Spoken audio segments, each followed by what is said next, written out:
महाभारत का युद्ध, मतलब जब हम इसके बारे में सोचते हैं तो बड़े बड़े योद्धा, शक्तिशाली अस्त्र और धर्म अधर्म के बीच एक महासंग्राम की तस्वीर बनती है।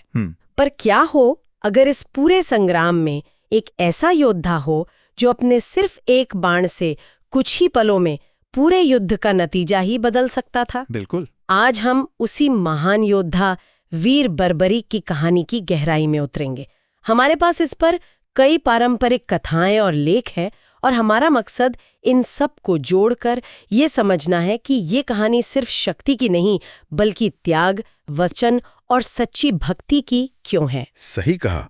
और ये देखना भी दिलचस्प है कि कैसे एक योद्धा जिसके पास शायद ब्रह्मांड को खत्म करने की शक्ति थी, उसने एक ऐसा रास्ता चुना जिसने उसे हमेशा के लिए अमर बना दिया।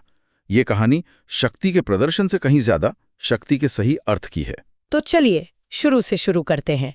ये महान योद्धा बर्बरीक थे कौन? इनका परिचय क्या है? क्योंकि इनका वंश अपने आप में ही बहुत शक्तिशाली था। बर्बरीक का वंश मतलब असाधारण था। वो पांडु पुत्र महाबली भीम के पौत्र थे। अच्छा। और घटोत्कच के पुत्र थे। तो एक तरफ उन्हें विरासत में भीम का बल मिला। उनकी माता अहिलावती, जिन्हें मौरवी भी कहते हैं, वो एक नाग कन्या थी। तो सोचिए, पांडवों का पराक्रम और नागों की रहस्यमयी शक्तियां, इन दोनों का संगम थे बर्बरीक। बिल्कुल। और इन विरासत में मिली शक्तियों के अलावा उनकी अपनी अर्जित की हुई शक्तियां भी थीं। हाँ, खासकर ये 3 बाणों वाली बात जो हर कथा का मतलब केंद्र बिंदु है। ये बाण उन्हें कैसे मिले? बर्बरीक एक महान तपस्वी थे। उन्होंने मां आदिशक्ति और भगवान शिव की बहुत कठोर आराधना की थी।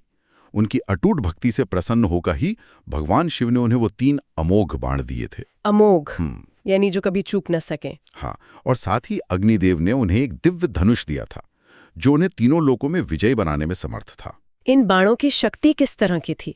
मतलब ये साधारण दिव्य अस्त्रों से कैसे अलग थे? इनकी शक्ति देखिए, आज की भाषा में समझें तो वो लगभग अचूक थी। पहला बाण एक तरह का क्या कहते हैं, यूनिवर्सल टारगेट लॉकिंग सिस्टम था। अच्छा। ये उन सभी को चिन्हित कर देता था जिन्हें बर्बरीक खत्म करना चाहते थे।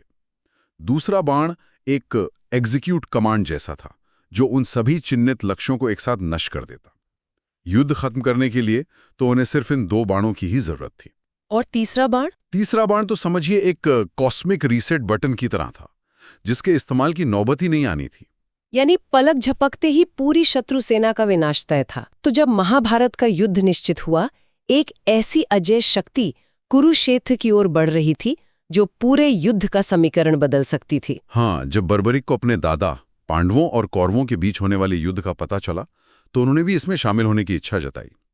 वो अपनी मां से आशीर्वाद लेने गए। और यहीं पर कहानी में एक बहुत दिलचस्प मोड़ आता है। उनकी मां ने उनसे एक वचन लिया। ये वचन हारे का सहारा, है ना? हाँ, बिल्कुल। उनकी मां ने शायद ये सोचा होगा कि पांडवों की सेना छोटी है, कहीं वो हार न जाए। तो उन्होंने पुत्र मोह में ये वचन ले लिया कि तुम हमेशा हारने वाले पक्ष का साथ दोगे। ये वचन बर्बरीक के चरित्र की नींव तो बना, लेकिन यही उनके रास्ते की सबसे बड़ी बाधा भी बन गया।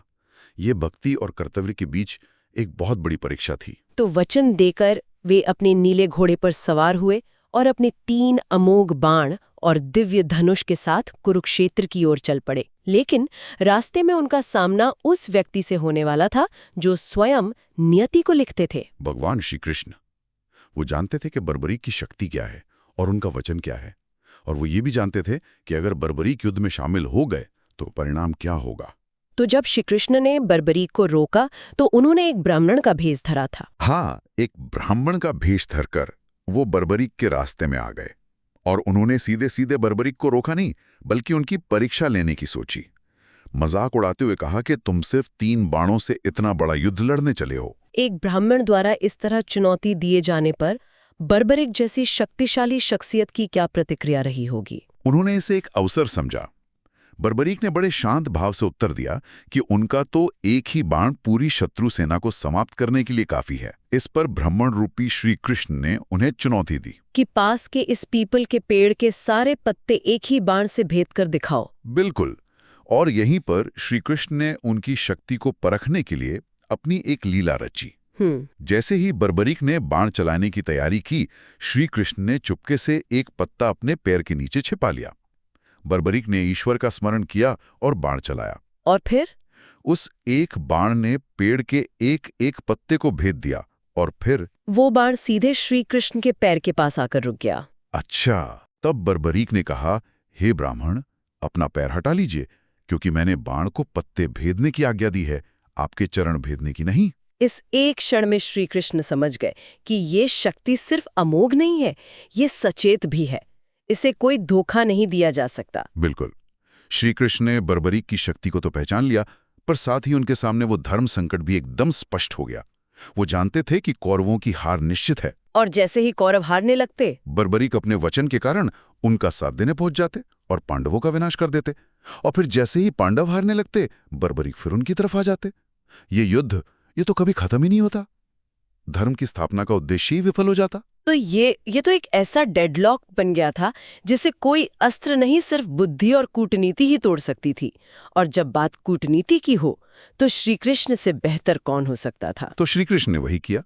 ब्राह्मण रूपी श्री कृष्ण ने बर्बरीक की प्रशंसा की और कहा कि मैं तुमसे बहुत प्रसन्न हूं और अब तुमसे एक दान चाहता हूं। और बर्बरीक वचन के पक्के थे। हाँ, उन्होंने बिना सोचे समझे दान देने का वचन दे दिया। तब श्री कृष्ण ने दान में उनका शीश यानी सिर मांग लिया। ये सुनकर तो मतलब किसी को भी झटका लगेगा। बर्बरीक ने क्या प्रतिक्रिया दी?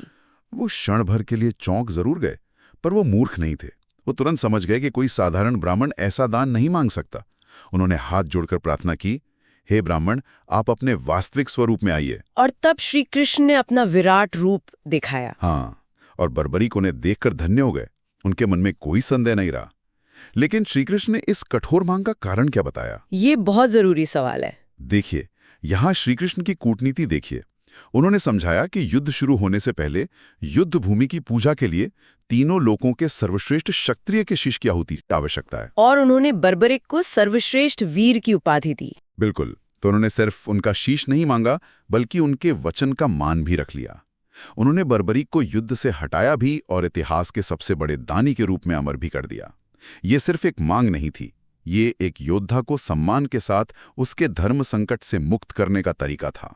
और बर्बरीक ने इसे सहर्ष स्वीकार कर लिया। यस, ये अपने आप में भक्ति और समर्पण की पराकाष्ठा है। हाँ, उन्होंने श्री कृष्ण से सिर्फ एक अंतिम इच्छा जताई कि वे अंत तक ये महाभारत का युद्ध देखना चाहते हैं। श्री कृष्ण ने उनकी ये इच्छा स्वीकार की। फाल्गुन महीने की शुक्ल पक्ष की द्वादशी के दिन बर्बरीक ने स्वेच्छा से धर्म की रक्षा के लिए अपना शीश दान कर दिया। श्री कृष्ण ने उस शीश को अमृत से सींचकर अजर अमर कर दिया और युद्ध भूमि के पास एक ऊंची पहाड़ी पर रख दिया। एक जीवित योद्धा जो अब सिर्फ एक साक्षी है, अपनी आंखों से इतिहास के सबसे बड़े युद्ध को देख रहा है। ये त्याग और वैराग्य का एक ऐसा स्तर है जिसकी हम कल्पना भी नहीं कर सकते। महत्वपूर्ण भूमिका तो युद्ध के बाद शुरू हुई। सही कहा। जब युद्ध समाप्त हुआ और पांडवों की जीत हुई, तो उनमें अहंकारवश बहस छिड़ गई। हर कोई जीत का श्रेय खुद लेना चाहता था। अर्जुन अपने गांडीव की प्रशंसा कर रहे थे, तो भीम अपनी गदा की। हाँ, और इस विवाद का हल निकालने के लिए श्री कृष्ण ने ही सुझाव दिया। उन्होंने कहा, व्यर्थ बहस क्यों करते हो? बर्बरीक का शीश पूरे युद्ध का साक्षी है, उनसे बेहतर निर्णायक कौन होगा? तो सब उस पहाड़ी पर पहुंचे। सब पहुंचे और बर्बरीक के शीश से पूछा कि इस विजय का असली श्रेय किसे मिलना चाहिए। ये क्षण बहुत महत्वपूर्ण रहा होगा। उन्होंने क्या कहा? शीश ने जो उत्तर दिया, उससे सभी पांडवों का अहंकार चूर चूर हो गया। उन्होंने कहा, मुझे तो युद्ध भूमि में कोई पांडव या कौरव लड़ता हुआ दिखाई ही नहीं। अच्छा, वाह। उन्होंने स्पष्ट कर दिया कि ये जीत किसी योद्धा के पराक्रम का फल नहीं, बल्कि केवल श्री कृष्ण की युद्ध नीति और उनकी दिव्य उपस्थिति का परिणाम है। कर्ता केवल ईश्वर है, हम सब तो निमित्त मात्र हैं। ये सिर्फ एक जवाब नहीं था, ये पूरी महाभारत का सार था। अपने बलिदान के बाद भी उन्होंने धर्म की ही स्थापना की। और बर्बरीक के इस महान बलिदान, इस निस्वार्थ भाव से श्री कृष्ण इतने प्रसन्न हुए कि उन्होंने उन्हें एक अद्भुत वरदान दिया। उन्होंने कहा, हे बर्बरीक, तुम्हारे इस महान शीशदान ने तुम्हें अमर कर दिया है। कलयुग में तुम मेरे ही नाम श्याम से पूजे जाओगे। और वो वचन, हारे का सहारा, उसका क्या हुआ? श्री कृष्ण ने उस वचन को भी अमर कर दिया। उन्होंने वरदान दिया कि चूंकि तुम हारे का सहारा बनने का संकल्प लेकर आए थे, इसलिए कलयुग में हर हारे हुए, हर निराश और हर दुखी व्यक्ति का सहारा बनोगे। तुम्हारा नाम लेने मात्र से ही भक्तों का कल्याण होगा। और यहीं से वीर बर्बरीक के खाटू श्याम जी बनने की कथा शुरू होती है, जो आज करोड़ों लोगों की आस्था और आंतरिक शक्ति का स्रोत है। बिल्कुल, कथाओं के अनुसार कलयुग में उनका वो दिव्य शीश खाटू नगर, जो आज राजस्थान के सीकर जिले में है, वहां जमीन में दबा हुआ मिला। अच्छा, वो गाय वाली कहानी है ना? हाँ, एक गाय रोज एक विशेष स्थान पर जाकर अपने स्तनों से दूध की धारा बहाती थी। जब उस जगह की खुदाई की गई तो वो शीश प्रकट हुआ और फिर वहां उनका भव्य मंदिर बनाया गया। तब से वे खाटू श्याम, शीश के दानी और हारे का सहारा के नाम से पूजे जाने लगे। वो अहंकार के लिए नहीं, बल्कि वचन पालन, धर्म की रक्षा और अपने गुरु के प्रति पूर्ण समर्पण के लिए उपयोग किया। उनकी कहानी हमें सिखाती है कि सच्ची शक्ति विध्वंस में नहीं, समर्पण में है। सच्ची आंतरिक शक्ति किसी को हराने में नहीं, बल्कि अपने अहंकार को ईश्वर के चरणों में अर्पित कर देने में है। उन्होंने युद्ध का परिणाम बदलने की क्षमता रखते हुए भी नियति को स्वीकार किया। यही विनम्रता, यही भक्ति किसी को भी महान बनाती है। वाकई बर्बरीक की कहानी आज के समय के लिए एक सवाल छोड़ जाती है। आज की दुनिया में जहां हर कोई अपनी जीत और अपने श्रेय के लिए लड़ रहा है, हारे का सहारा बनने का सही अर्थ क्या हो सकता है? शायद इसका मतलब सिर्फ किसी पराजित का साथ देना नहीं, बल्कि उन लोगों को विनम्रता और आंतरिक बल देना है जो जीवन के संग्राम में खुद को हरा हुआ महसूस कर रहे हैं। इस पर विचार करने लायक है।